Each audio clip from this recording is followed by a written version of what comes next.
The Bucs and the Dolphins might have some awkward interactions over the next week or so. Let's talk about why on the Boat Parade. You know you can look me in the eye. It's all because of Jesus. He the reason I'm alive. I live by faith, by grace. You know that I ain't gotta strive. They told me tone it down. I told Yo. My name is Jared. His name is Ryan, and we are the Boat Parade. Thank you guys for liking, commenting, and subscribing. Today, we are talking about the whole Miami Dolphins getting banned by the NFL. Not banned. Bammed. The whole franchise is banned. You're done. No more. For tampering with Tom Brady. So, there were multiple instances that came out in the NFL's report of the Miami Dolphins of instances of tampering.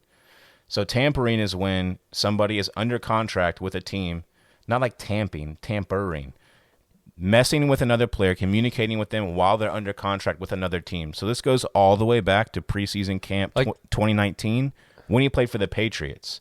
Then continued all the way from then. As soon as when he was with the Bucs is December of last year. Continued through then, and then obviously when they got hit with the investigation around the Super Bowl, they probably stopped. Is that just talking to another player? I don't what Talking, yeah. So you can't even like hit up your boy who plays for New Jersey. They don't have your boy who and They're technically in New Jersey. okay, so I New get Jersey.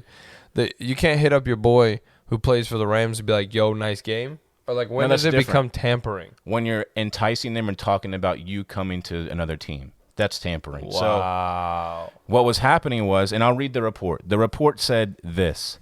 The Dolphins had impermissible communications with Brady and his agent during and after the 2021 season while he was under contract with Tampa Bay. Those discussions began in December of 21 and focused on him becoming a part owner, executive, and even him playing in Miami while he was under contract playing for Tampa.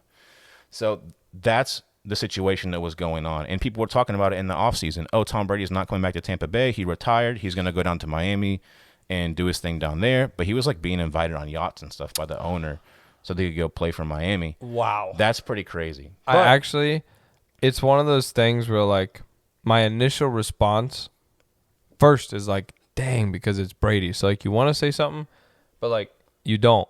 My second thing is that all of Tampa Bay is like in debt riding Tom Brady into the sunset. So like nobody is going to say what would be said if it wasn't Tom Brady. Tom Brady's one person, but a lot of things have changed organizationally because Tom Brady's here. That's another story.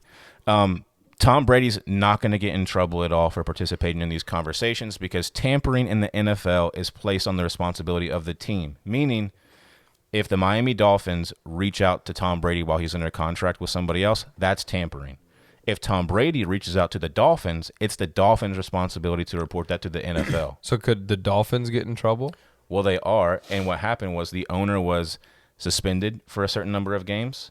He was fined like a couple $1 million, and the Miami Dolphins lose like their first-round pick of next year and like a third-round pick from the following year. Do we get the first-round pick? Because that'd be lit. That's what people were talking about is, well, the Patriots and the Bucs should be compensated somehow with these picks because of that. And it's yet to be determined what's going to happen with that. I don't know if it makes sense to do that, though, because it affects the league and the gameplay. And it's not really fair to other teams because it's like... It's motivation to not do it again, though, for anybody else in the league, and not everybody else is mad at Miami because of it. Do you think if Tom Brady playing in Miami wasn't a part of the conversations, do you think it would be wrong for him to have those conversations about partial ownership? Still wrong, but not as wrong.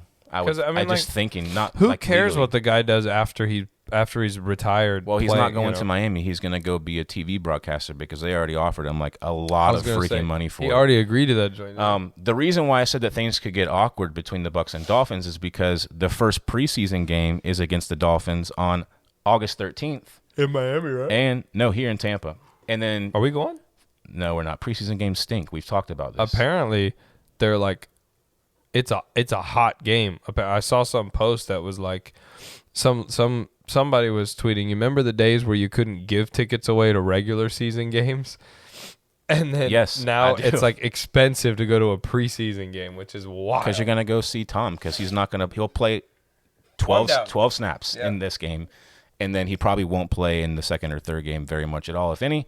But obviously the day before the game they're off. The 2 days before that, August 11th, 10th, and the 11th, they have joint practices in Tampa. So the Dolphins and Bucs will practice against each other for 2 days. Bro, that's gonna be epic. So like, will there be a fight?